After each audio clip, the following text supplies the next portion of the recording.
They said she was cursed, that any man who touched her would suffer, but he saw the sorrow in her eyes and opened his door anyway. Now she walks his land, no longer a ghost of fear, but a woman finally seen, and it makes you wonder, who's really cursed, the one they fear or the ones too afraid to care? In the dusty frontier town of Redemption Creek, Arizona Territory, 1883, the scorching sun beats down on weathered wooden buildings while tumbleweeds dance through empty streets. But beneath the surface of this seemingly ordinary settlement lurks something far more sinister than any outlaw or wild animal fear itself. The townspeople have found their scapegoat, and her name is Talisa. She moves through the town like a ghost, her long black hair catching the desert wind, her dark eyes holding secrets that the white settlers can't understand and refuse to try. Talisa, which means beautiful water in her Apache tongue, is anything but welcome in Redemption Creek. To these superstitious folks, she's not a woman seeking refuge. She's a living curse wrapped in human form. That Apache witch brought the drought, whispers Mrs. Henderson as she clutches her shawl tighter. Ever since she showed up, nothing's gone right in this town. The whispers follow Talisa everywhere. When old Mr. Peterson's horse went lame, they blamed her. When the Henderson baby fell sick with fever, her dark gaze was somehow responsible. If a crop failed or a well ran dry, if lightning struck a barn or a cow wandered off, it was all her fault, simply because she existed in their narrow, fearful world. But there's one man in Redemption Creek who sees things differently. Clayton "Clay" Farrell stands 6 feet tall, with the kind of presence that commands respect without demanding it. His weathered hands tell stories of honest work, and his blue eyes hold the wisdom of someone who's learned to judge character by actions, not appearances. While other men wear their prejudices like badges of honor, Clay wears his compassion like armor. On this particular afternoon, that armor is about to be tested. Clay emerges from the general store to find a crowd gathered near the town well. Their voices are ugly, filled with a kind of righteous anger that masks cowardice. At the center of their circle stands Talisa, alone and defiant, though Clay can see the exhaustion in her posture.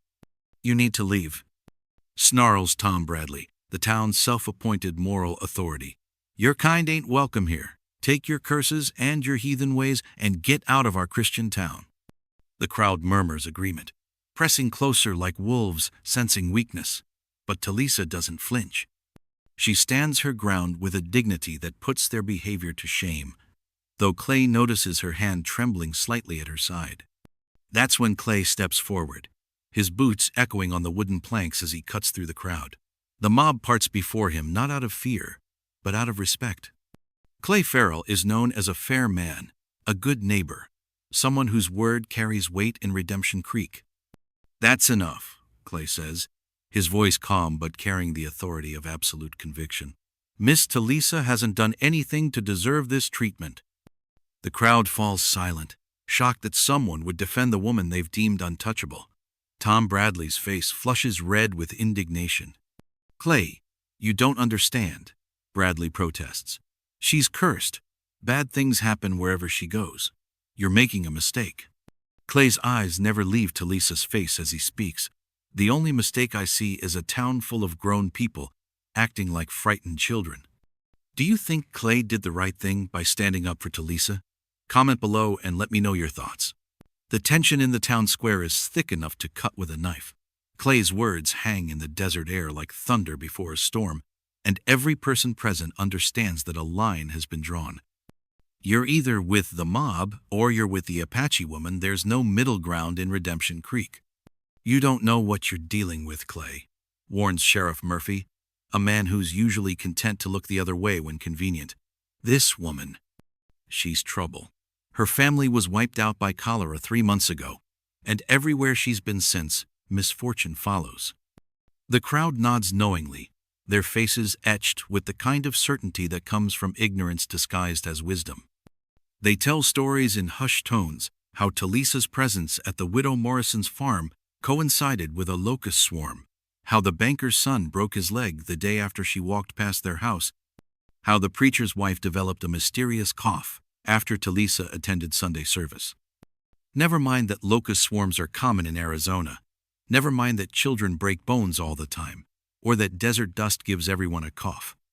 In their minds, correlation has become causation, and Talisa has become the explanation for every inconvenience, every stroke of bad luck, every reminder that life on the frontier is hard and unpredictable. But Clay Farrell sees something different when he looks at Talisa. He sees a woman who's lost everything, her family, her home, her place in the world, and yet still carries herself with remarkable dignity.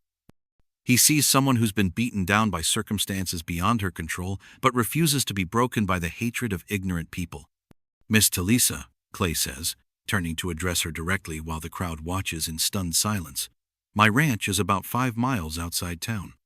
You're welcome to stay there until this situation settles down." The offer hits the gathering like a physical blow. Women gasp, men mutter warnings, and Tom Bradley looks like he's seen the devil himself offer sanctuary to a fallen angel. "Clay, no," Bradley protests. "You're bringing a curse into your own home. Think about what you're doing." But Clay's decision is made.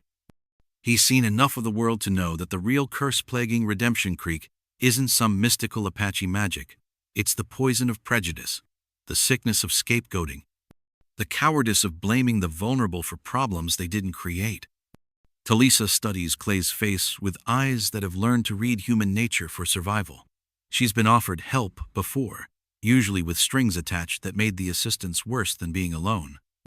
But something in Clay's expression and honesty she hasn't seen in months makes her consider his offer.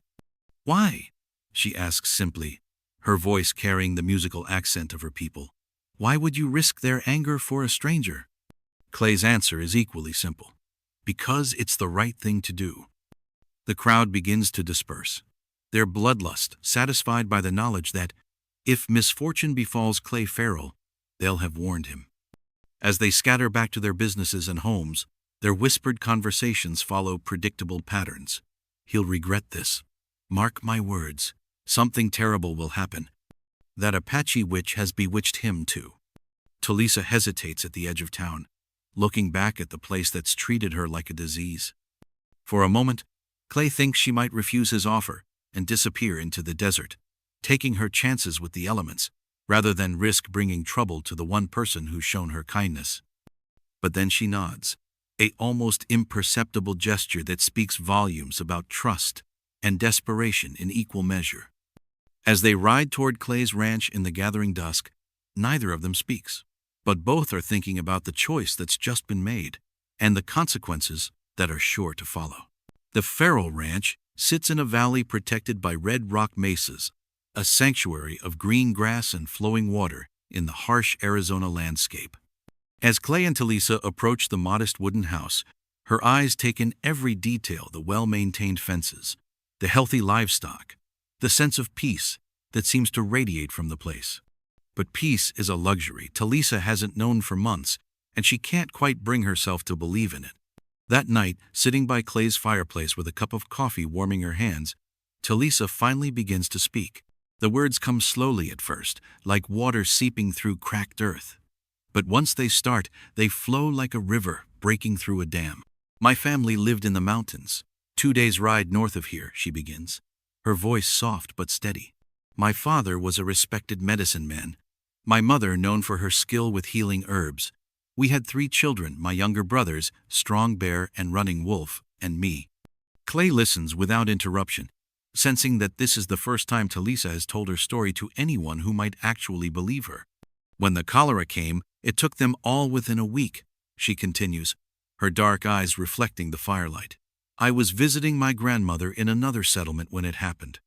By the time I returned, they were dead, and the white settlers were already spreading stories about how I had brought the sickness with me." The cruelty of it takes Clay's breath away. A young woman loses her entire family to disease, and instead of receiving comfort, she's blamed for their deaths by people who don't understand that cholera spreads through contaminated water, not mystical curses. "They said I was marked by dark spirits," Talisa explains, her voice growing stronger with each word. "They said my survival when my family died was proof that I had made some evil bargain. Every place I've tried to settle since then, the same stories follow me. Every stroke of ordinary bad luck becomes evidence of my supposed curse. Clay shakes his head in disgust. People fear what they don't understand, and they'd rather blame someone else than face the fact that sometimes terrible things just happen. For the first time since her family died, Talisa feels truly heard. Not judged, not feared, not dismissed, just heard by someone who sees her as a human being deserving of basic dignity. In my people's way, she says, I should have been allowed to grieve, to perform the proper ceremonies, to find my path forward with the support of my community. Instead, I've spent 3 months running from place to place, treated like I'm carrying some invisible disease. Clay rises and adds another log to the fire, the orange flames casting dancing shadows on the walls. You're safe here, he says with quiet conviction. For as long as you need to stay, you're safe here. But even as he speaks the words, Talisa's eyes drift to the window, where the darkness beyond seems to hold watching eyes. She's learned to trust her instincts, and those instincts are telling her that safety is an illusion, that even here, in this peaceful valley, danger is gathering like storm clouds on the horizon. There are men watching from the rocks, she says quietly, not wanting to alarm Clay, but unable to ignore what she's sensed since their arrival. They've been following us since we left town. Clay's expression hardens, but he's not surprised. He's lived on the frontier long enough to know that some people can't stand seeing their prejudices challenged, their comfortable certainties disrupted by inconvenient truths like compassion and basic human decency. As if summoned by their conversation, a distant sound drifts through the night air, the unmistakable sound of horses moving through brush, trying to stay hidden but not quite succeeding. The watchers have arrived. Dawn breaks over Redemption Creek with an ominous tension that seems to infect everything from the morning coffee to the casual conversations on Main Street. Word has spread like wildfire that Clay Farrell not only defended the cursed Apache woman, but actually took her into his home, a development that has the town buzzing with righteous indignation and morbid anticipation. It's only a matter of time, declares Mrs. Henderson over breakfast with her husband. Mark my words, something terrible will happen to that poor man. You can't harbor evil and expect to escape the consequences. Her husband nods grimly, though privately he wonders if the real evil might be their own willingness to condemn an innocent woman based on nothing more than superstition and racial prejudice. But in Redemption Creek, such thoughts are best kept to oneself. The morning brings a series of minor misfortunes that seem perfectly timed to validate every dire prediction. Tom Bradley's wagon breaks an axle on his way to the bank. The schoolteacher's horse throws a shoe. 3 of Sheriff Murphy's cattle are found dead near the creek, apparently from some kind of sickness. Each incident is immediately attributed to Talisa's malevolent influence. Despite the fact that wagon axles break regularly on rough frontier roads, horses lose shoes all the time, and cattle die from any number of diseases common to the territory. But logic has no place in a community determined to find a supernatural explanation for ordinary misfortunes. You see? Tom Bradley announces as he limps into Murphy's saloon, his face flushed with anger and embarrassment. The curse is spreading. That Apache witch is bringing destruction to our entire town. The saloon erupts in agreement, voices rising as men compete to share their own tales of recent bad luck. A broken tool here, a sick child there, a roof leak somewhere else. Everything becomes evidence of Talisa's evil influence, proof that Clay's compassion has doomed them all. Meanwhile, at the Farrell Ranch, life continues with an almost supernatural normalcy. Talisa helps with morning chores, demonstrating a knowledge of horses and cattle that impresses Clay's ranch hands. She prepares meals using herbs and techniques that add flavors these men have never tasted before. Her presence brings not chaos but harmony, not curses but unexpected blessings. I don't understand what those town folks are so afraid of, admits Jake Morrison, Clay's foreman, as he watches Talisa gentle a skittish mare with remarkable skill. She's got a way with animals I've never seen before. That horse hasn't let anyone touch her since we found her wandering wild. But the town's growing paranoia soon reaches the ranch in more direct ways. Neighbors who used to trade freely with Clay suddenly find excuses to avoid his property. Suppliers who've done business with him for years begin making their deliveries elsewhere. The local preacher pays a visit, ostensibly to check on Clay's spiritual well-being, but really to pressure him into sending Talisa away. "Clay, I'm speaking as a friend," Reverend Peterson says as they stand on the ranch house porch. "This woman has the entire town on edge. People are scared, angry, and looking for someone to blame. If you truly care about her welfare, you'll convince her to move on before something truly unfortunate happens." The threat is politely veiled but unmistakable. Send Talisa away, or face the consequences of harboring someone the community has deemed untouchable. Clay's response is equally polite but far more direct. "Reverend, I'm surprised to hear a man of God suggest that fear and prejudice should triumph over Christian charity. Last I checked, your book had quite a bit to say about welcoming strangers and protecting the innocent." That evening, as Talisa and Clay shared dinner by lamplight, she raises the concern that's been weighing on her heart. "I'm bringing trouble to you," she says quietly. "The town's anger is growing, and I fear what they might do. Perhaps it would be better if I moved on." Clay sets down his fork and looks directly into her eyes. "The only thing you've brought to this ranch is peace and purpose. I haven't felt this alive in years. If the town wants to blame you for their problems, that says everything about them and nothing about you." But even as he speaks these brave words, the orange glow visible through the window tells them both that something is terribly wrong. The barn, Clay's beautiful, well-built barn that houses his horses and stores his winter feed, is ablaze, flames reaching toward the star-filled sky like fingers of accusation. As they rush outside to battle the fire, one thought echoes in both their minds.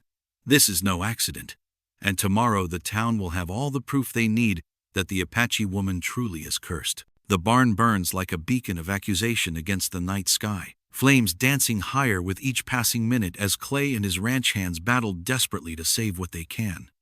The horses scream in terror as they're led to safety, their eyes rolling white with panic as smoke fills their nostrils with the scent of destruction. Talisa moves through the chaos with remarkable composure, her Apache training evident in every efficient action. She helps evacuate the terrified animals, organizes the bucket brigade with military precision, and seems to anticipate where the fire will spread next. To anyone watching objectively, she's not causing the disaster, she's preventing it from becoming a total catastrophe. But objectivity is in short supply when the sun rises over Redemption Creek the next morning. "I told you so." Tom Bradley's voice carries across the town square like a church bell tolling doom. "That Apache witch has cursed Clay Farrell's ranch. The barn burning is just the beginning, mark my words, worse is coming." The crowd that gathers around Bradley nods with the satisfaction of people whose worst predictions have been validated. They don't ask practical questions about how a fire might start accidentally, or wonder if perhaps someone with a grudge might have set it deliberately. In their minds, supernatural explanations are far more satisfying than mundane ones. Sheriff Murphy rides out to investigate, more to satisfy the town's demands than from any real expectation of finding useful evidence. But what he discovers in the charred ruins surprises him, clear signs that the fire was deliberately set, with traces of kerosene in several locations where the flames had burned hottest. "Someone did this on purpose," he tells Clay quietly, away from the gathered townspeople who've come to gawk at the destruction. Question is who and why. Clay's jaw tightens with controlled anger. He has his suspicions about who might want to see him suffer, who might benefit from driving Talisa away through fear and intimidation. But proving it will be another matter entirely. The worst moment comes when Talisa finds him standing in the smoking ruins of what had been his pride and joy. Her dark eyes are filled with guilt and self-recrimination, as if she truly believes the town's accusations that her mere presence has brought this destruction. "I should leave," she says, her voice barely above a whisper. "I should have left before this happened. My presence here is destroying everything you've worked for." Clay turns to face her, his blue eyes blazing with an intensity that has nothing to do with the dying embers around them. "Don't you dare," he says fiercely. "Don't you dare let their ignorance and hatred make you believe their lies. Someone did this deliberately. and it has nothing to do with curses or Apache magic. It has to do with small-minded people who can't stand seeing their prejudices challenged. But even as Clay speaks these words of comfort and conviction, he knows that the battle for Talisa's place in this community has only just begun. The barn fire has given the town exactly what it needed: visible, dramatic proof that harboring the cursed woman brings nothing but destruction. That afternoon, as Clay surveys the damage and begins planning the barn's reconstruction, something remarkable happens. Jake Morrison, his foreman, approaches with 2 other ranch hands and an unexpected offer. "Boss," Jake says, his weathered face serious but determined, "we've been talking, and we want to help rebuild, on our own time, using our own materials where we can spare them." This fire, it wasn't natural, and it sure wasn't caused by Miss Talisa. Any fool can see she's been nothing but helpful around here.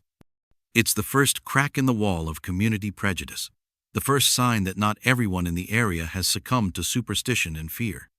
As more ranch hands step forward to volunteer their labor, Clay feels a surge of hope that perhaps reason and decency might yet prevail. But that evening, as Talisa helps treat the burns on his hands from fighting the fire, she makes a discovery that chills them both to the bone. While gathering herbs for a healing poultice, she notices fresh tracks around the ranch house boot prints that don't belong to Clay or any of his men, evidence that their enemies have been watching, waiting, planning something even more devastating than a barn fire.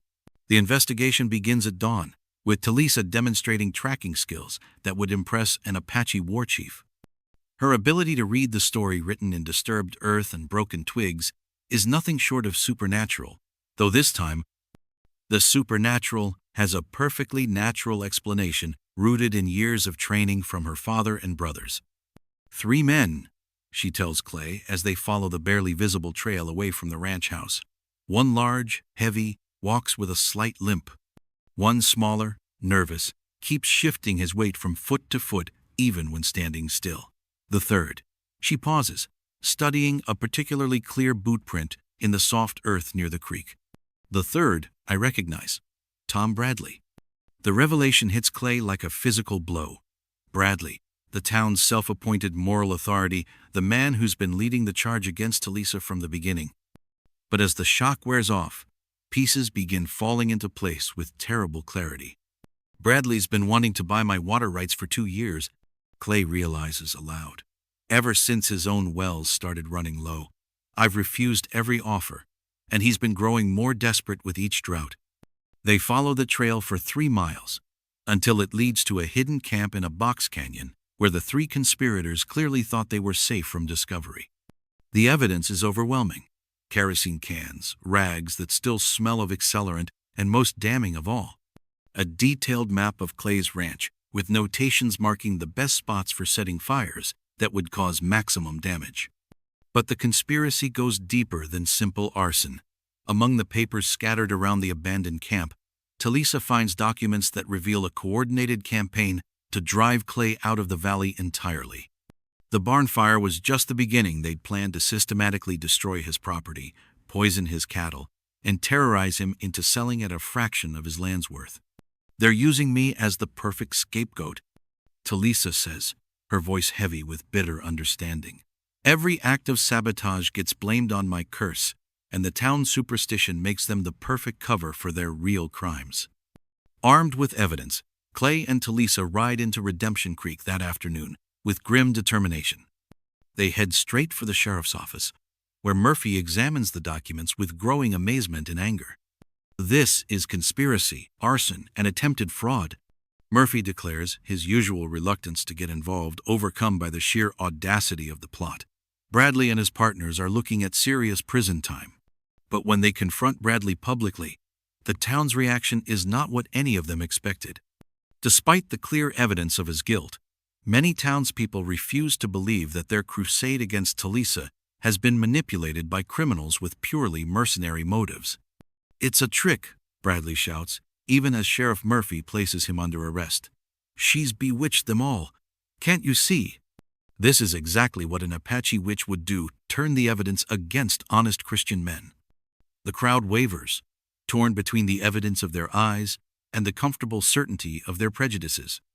Some begin to see the truth that they've been used, that their fear has been weaponized by men who care nothing for their community's spiritual welfare and everything for their own financial gain. But others double down on their superstitions, insisting that Bradley's crimes are somehow the result of Talisa's malevolent influence rather than his own greed and racism. Clay steps forward to address the divided crowd, his voice carrying the authority of a man who's tired of watching lies triumph over truth. "Look at the evidence," he says simply. "Look at the facts. Tom Bradley burned my barn to drive down the value of my land so he could buy it cheap. He used your fear of Talisa to cover his crimes, and you let him do it because it was easier to blame a stranger than face the truth about one of your own." The words hit the crowd like a slap, forcing them to confront the ugly reality of their own complicity in the conspiracy. Some look ashamed, others defiant, but all are shaken by the revelation that their moral crusade has been nothing more than a criminal's smokescreen. Then, from the back of the crowd, an unexpected voice speaks up, a voice that will change everything. The voice belongs to Doc Anderson, the town's physician and one of its most respected citizens. He's been largely silent during the weeks of hysteria surrounding Talisa, but now, with the truth laid bare, he can no longer remain neutral. "I've kept quiet too long," Doc Anderson announces, stepping through the crowd to stand beside Clay and Talisa. "But I can't watch this community destroy itself with ignorance and hatred any longer." The crowd turns to face him, surprised. Doc Anderson has delivered most of their children, treated their injuries, and guided them through countless medical crises. His opinion carries weight that even the most superstitious townspeople can't easily dismiss. "3 weeks ago," the doctor continues, "I treated young Billy Harrison for a snake bite. The boy was dying, and I'd done everything medical science could do. But Miss Talisa arrived with Apache healing herbs, and together we saved that child's life." A murmur runs through the crowd. The Harrison family has been among Talisa's most vocal critics, despite her helping save their son.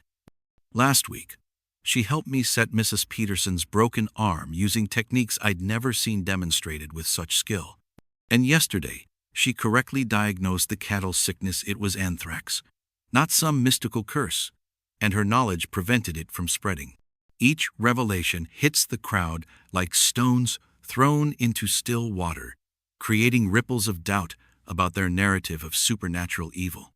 Clay seizes the moment, his voice ringing with conviction. "Talisa has been nothing but a blessing to this valley. She's shared her knowledge freely, helped whoever needed assistance, and asked for nothing in return. The only curse in Redemption Creek is the poison of prejudice." But a group led by Tom Bradley's brother Marcus refused to accept any explanation that doesn't involve supernatural evil. "Lies!"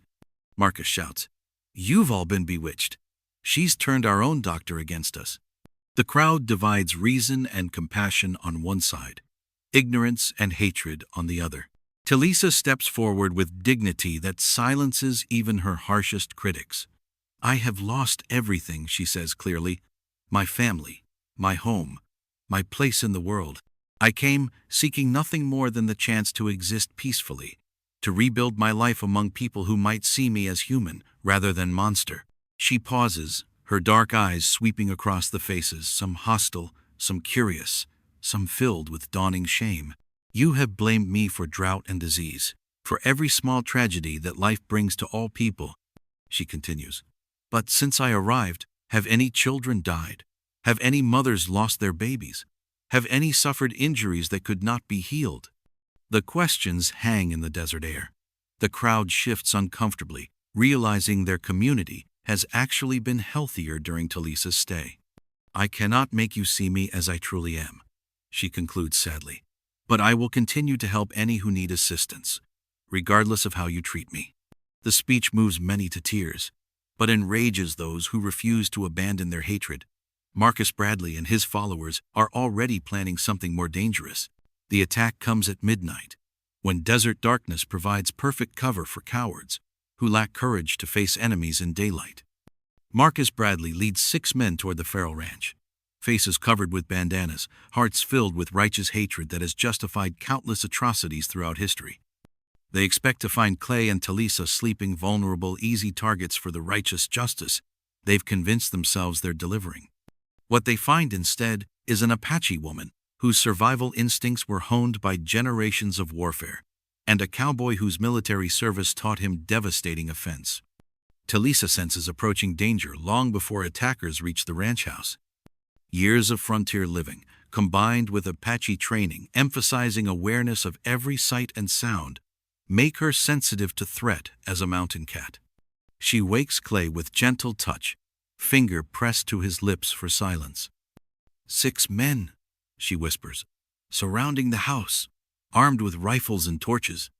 Clay's mind shifts into tactical mode, retrieving his rifle while Talisa gathers her bow and arrows, tools of her people, far more effective in skilled hands than most settlers realize. The first shot shatters the bedroom window as Marcus Bradley's voice rings out, "Come out, witch! Face justice for your crimes against God and nature." Clay's response is a precisely aimed rifle shot, sending one attacker scrambling for cover. "The only crime here is your cowardice. 6 armed men against 1 woman. Is this your idea of courage?" What follows showcases both Clay's military training and Talisa's incredible skill with Apache weapons. While Clay keeps attackers pinned with rifle fire, Talisa moves like a shadow through darkness, using terrain knowledge to outflank men who thought superior numbers guaranteed victory. Her first arrow takes Marcus Bradley in the shoulder. Her second cuts the rope holding torches meant to burn the ranch house. One by one, she eliminates their advantages through skill and tactical thinking her people used to survive centuries of warfare. The turning point comes when Clay is wounded, a bullet grazing his temple, dropping him to one knee, blood streaming down his face. For a moment, attackers might overwhelm their defenses. That's when Talisa stands in full view and begins singing a traditional Apache war song, giving her supernatural strength and speed. Moving with fluid grace, making her almost impossible to target, she charges with nothing but a knife and courage that puts their cowardice to shame. One by one, they break and run. When shooting stops, 4 attackers are wounded, 2 have fled, and Marcus Bradley lies unconscious, his dreams of righteous justice scattered like dust. Townspeople arriving find Talisa kneeling beside Clay, treating his wound while tears stream down her face, genuine love radiating from every gentle movement.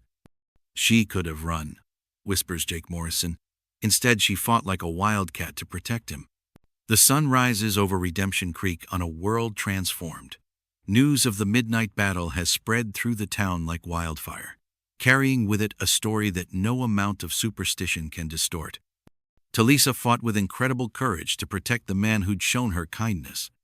Doc Anderson tends to Clay's wounds, while a steady stream of townspeople arrives to offer assistance and apologies.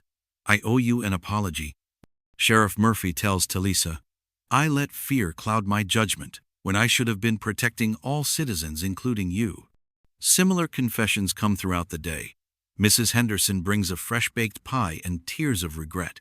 The schoolteacher offers to help Talisa document Apache healing techniques. Even Reverend Peterson arrives with a formal invitation to Sunday services as a valued member of the community.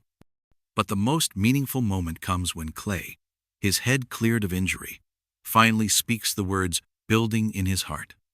"Talisa," he says, taking her hands as they sit on the porch watching the sunset, "I need to tell you something that's been growing in my heart since the day I first saw you standing alone against that crowd." She looks into his blue eyes, seeing the same honesty that made her trust him. "What is it, Clay?" "I love you," he says simply. "Not because you saved my life, though you did. I love you because of who you are, your strength, your dignity, your capacity for forgiveness, when this town gave you every reason to hate us all." Talisa feels tears, gathering tears of joy rather than sorrow. For the first time since her family died, she feels truly seen, valued for herself rather than feared. "I love you too, Clay Farrell," she whispers. "You gave me hope when I thought I'd lost it forever. You saw a woman where others saw only a curse." Their kiss is gentle but fierce, a promise sealed under the vast Arizona sky. It represents not just their personal redemption, but the possibility that love can triumph over fear. In the weeks that follow, Redemption Creek transforms into the community its name promised. Talisa's healing knowledge becomes treasured, her Apache wisdom a bridge between cultures. Children who once hid from her now seek her out for stories. Clay and Talisa's wedding becomes a celebration of more than love. It becomes a symbol of choosing hope over hatred. As they stand before the assembled town, Clay speaks words that echo through generations. Sometimes the greatest courage isn't found in fighting enemies, but in opening our hearts to those we've been taught to fear. Sometimes choosing love over fear can change everything, not just for two people, but for an entire community willing to learn that redemption is always possible. If you thought these were crazy, you won't want to miss what happens in this next video.